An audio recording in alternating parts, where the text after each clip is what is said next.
من أنا من أنا من أنا لولاكم كيف ما حبكم. Assalamualaikum warahmatullahi wabarakatuh. Hamdan wa syukran lillah wassalatu wassalamu ala rasulillah wa ala alihi wa ashabihi wa mawala amma ba'd. Alhamdulillah, ananda sekalian, kita bertemu kembali pada bidang studi pendidikan agama Islam dan budi pekerti. Dan pada kesempatan ini, ananda sekalian, kita melanjutkan kembali pelajaran kita pada minggu lalu. Ananda sekalian, Bapak ingatkan kembali bahwa pada minggu yang lalu kita telah mempelajari zakat fitrah dan zakat mal. Maka pada kesempatan ini yang akan kita pelajari adalah kelanjutannya, yaitu harta yang wajib dizakatkan. Ananda sekalian, tujuan pembelajaran kita pada kesempatan ini yang pertama adalah mempraktikkan penghitungan zakat, yaitu zakat mal. Yang kedua, menjelaskan mustahik zakat. Dan yang ketiga, menjelaskan hikmah zakat. Baik, ananda sekalian, kita akan mulai satu persatu. Yang pertama adalah zakat emas dan perak. Ananda sekalian, emas dan perak adalah perhiasan. Apabila memiliki syarat-syarat tertentu sudah terpenuhi, maka perhiasan emas dan perak tersebut harus dikeluarkan zakatnya. Adapun ketentuannya, ananda sekalian, zakat emas itu nisab. Nisabnya 93,6 gram. Pendapat lain yang lebih populer adalah 85 gram. Nah, ananda sekalian, nisab itu adalah batasan jumlah harta. Artinya, ananda sekalian, kalau ada seseorang yang menyimpan emas seberat 85 gram, maka dia telah mencapai jumlah yang sudah wajib dikeluarkan zakatnya. Kemudian ketentuan berikutnya, ananda sekalian, haul. Haul ini batasan waktu. Nah, haul zakat emas itu 1 tahun. Artinya, ananda sekalian, kalau emas yang 85 gram tadi sudah dimiliki selama 1 tahun menurut kalender Hijriah, maka sudah memenuhi salah satu syarat dikeluarkan zakatnya. Kemudian yang berikutnya, ananda sekalian, kadar zakat emas ini adalah 2,5%. Nah, adapun perak, ananda sekalian, nisabnya 624 gram, haulnya sama dengan zakat emas 1 tahun menurut Hijriah. Kemudian kadarnya juga sama ya, kadar zakatnya yakni 2,5%. Nah, kita coba lihat contohnya, ananda sekalian. Di sini ada Bapak kemukakan contoh. Pertama, Pak Imran memiliki simpanan perhiasan emas seberat 150 gram. Beliau telah menyimpan emas itu selama 1 tahun menurut kalender Hijriah. Jika harga emas 1 juta per gram, berapakah zakat yang harus dibayar Pak Imran? Nah, ananda sekalian, perhatikan, ini ada cara perhitungan zakat emas itu. Ada rumusnya, ananda sekalian, 2,5% kali jumlah emas. Nah, pada contoh tadi, ananda sekalian, kita ketahui bahwa jumlah emas Pak Imran itu adalah 150 gram. Nah, dikali 1 juta. Nah, 1 juta ini kan per gramnya tadi. Maka sama dengan 150 juta. Artinya, ananda sekalian, sudah melewati 85 gram emas. Jadi jelas sudah wajib dikeluarkan zakatnya. Adapun perhitungannya, ananda sekalian, 2,5% kali 150 juta sama dengan 3.750.000 rupiah. Jadi besar zakat yang wajib dikeluarkan oleh Pak Imran atas emasnya yang seberat 150 gram itu adalah 3.750.000 Rp50.000. Nah, Anda sekalian, contoh berikutnya, bagaimana kalau seseorang memiliki perhiasan perak misalnya. Nah, ini ada contohnya Anda sekalian. Pak Burhan memiliki simpanan perhiasan berupa perak seberat 1000 gram. Beliau telah menyimpan perak itu selama 1 tahun menurut kalender Hijriah. Nah, Anda sekalian, jika harga perak saat ini misalnya 12.000 per gram, berapakah zakat yang harus dikeluarkan oleh Pak Imran? Nah, kita lihat perhitungannya Anda sekalian. Rumusnya sama dengan rumus zakat emas tadi. 2,5% ini kadar zakatnya kali jumlah perak. Nah, diketahui dari Pak Burhan tadi, beliau memiliki 1000 gram perak. Nah, kali 12.000. 12.000 tadi harga per gram perak. Sama dengan 12 juta rupiah. Kalau dihitung Anda sekalian sesuai dengan rumus, maka 2,5% kali 12 juta itu hasilnya adalah Rp300.000. Jadi besar zakat yang wajib dikeluarkan oleh Pak Burhan atas kepemilikan perak seberat 1000 gram adalah Rp300.000, Anda sekalian. Nah, Anda sekalian jelas ya, kalau ada yang kurang jelas nanti Anda bisa bertanya. Kemudian yang kedua, zakat perniagaan. Perniagaan ini adalah perdagangan. Jadi ini juga wajib dikeluarkan zakatnya. Ketentuannya sama dengan emas dan perak tadi, dia memiliki nisab, haul dan kadar. Nisabnya disamakan dengan emas, yaitu 85 gram emas. Kemudian haulnya sama 1 tahun. Kemudian kadarnya juga 2,5%. Contoh, Anda sekalian. Pak Rasid, pedagang elektronik yang memiliki aset barang dagangan sebesar 200 juta rupiah. Dan memiliki utang jangka pendek 24 juta rupiah. Jika harga emas saat ini diperhitungkan 1 juta per gramnya, berapakah zakat yang harus dikeluarkan oleh Pak Rasid? Anda sekalian, kita lihat perhitungan zakat perniagaan ya, perdagangan. Rumusnya adalah 2,5% kali aset lancar kurang utang jangka pendek. Nah, sehingga Anda sekalian, kita bisa lihat di bawah ini 2,5% kali 200 juta dikurang 24 juta rupiah. Nah, hasilnya adalah 176 juta rupiah. Tinggal kita hitung 2,5% kali 176 juta rupiah, itu hasilnya adalah 4.400.000 rupiah. Nah, jadi Anda sekalian, zakat yang wajib dikeluarkan oleh Pak Burhan, zakat perniagaannya adalah 4.400.000 rupiah. Nah, mudahkan Anda sekalian. Nah, berikutnya adalah yang ketiga, zakat peternakan. Nah, para peternak itu apabila sudah memenuhi ketentuan tertentu, itu wajib dikeluarkan zakatnya. Nah, ketentuan zakat peternakan ini sama Anda sekalian, telah mencapai nisab, yaitu mencapai jumlah tertentu sesuai dengan jenis hewan ternaknya.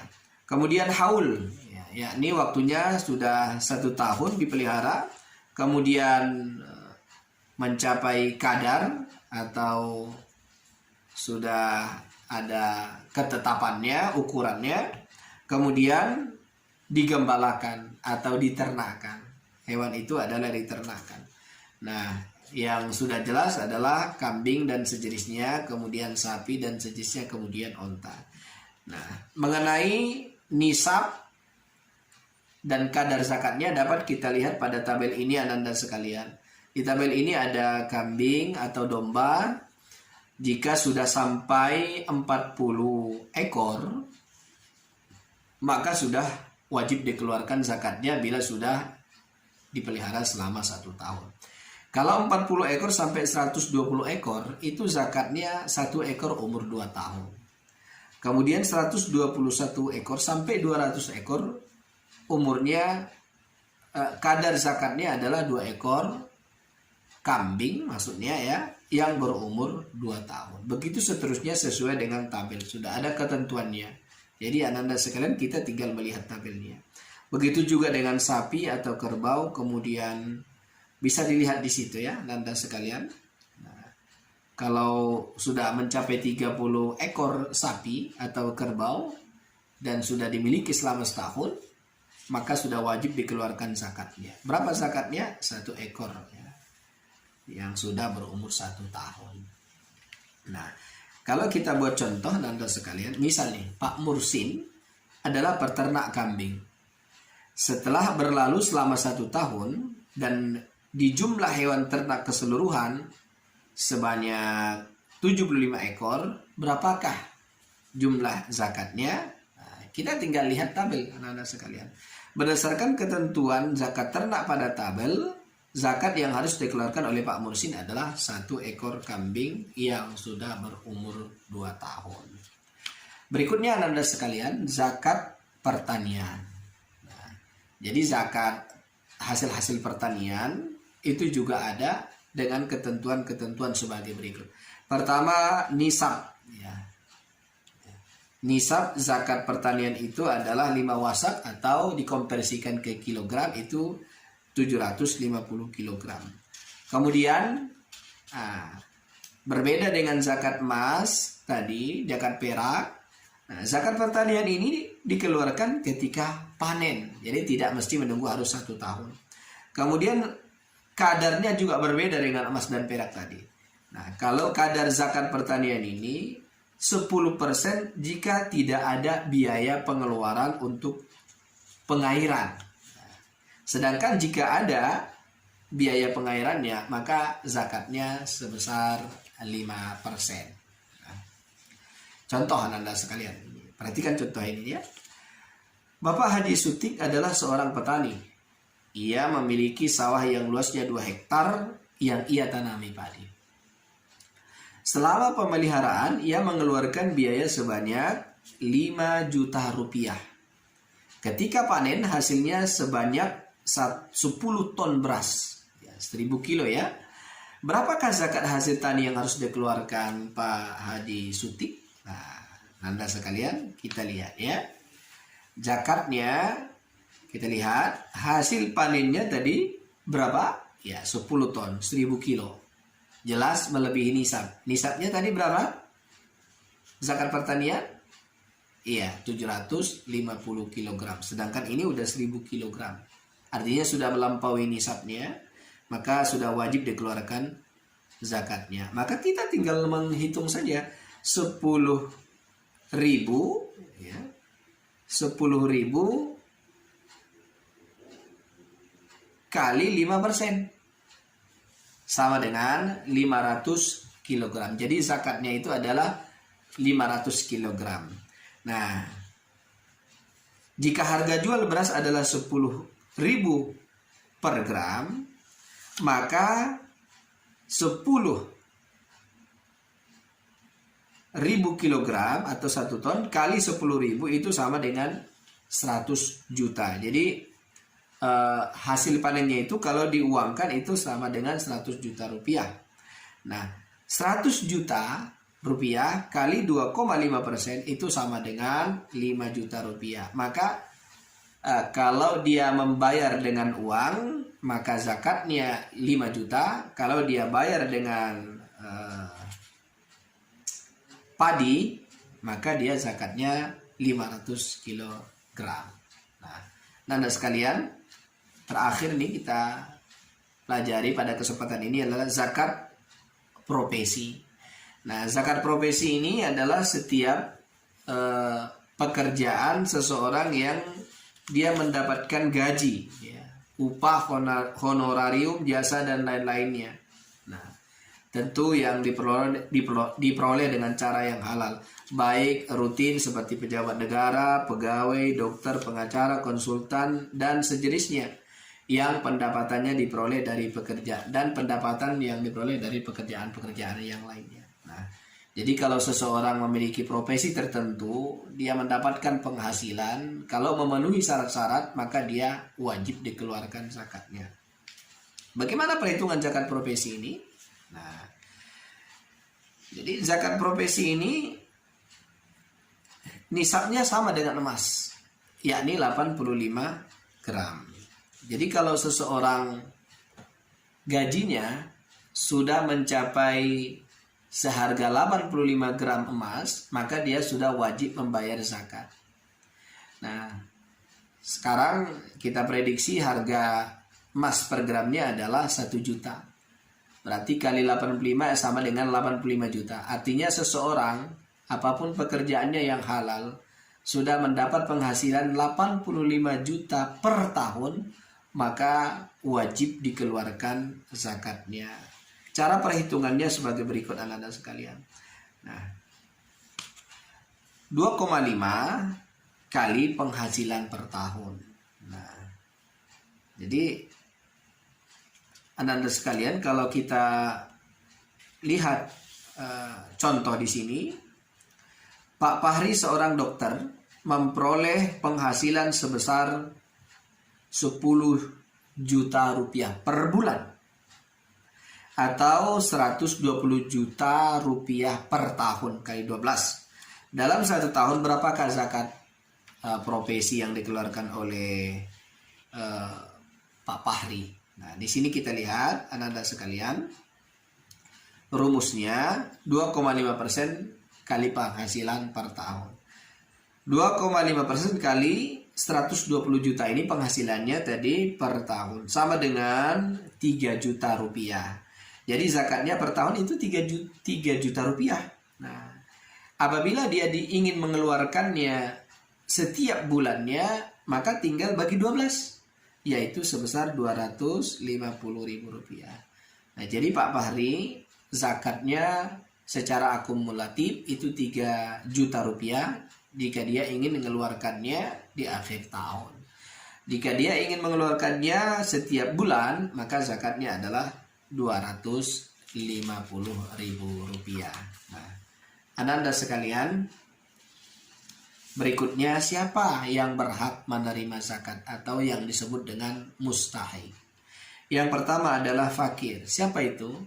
Orang yang memiliki harta yang sangat sedikit, tidak mempunyai pekerjaan dan tidak dapat memenuhi kebutuhannya sehari-hari. Ini yang disebut dengan fakir.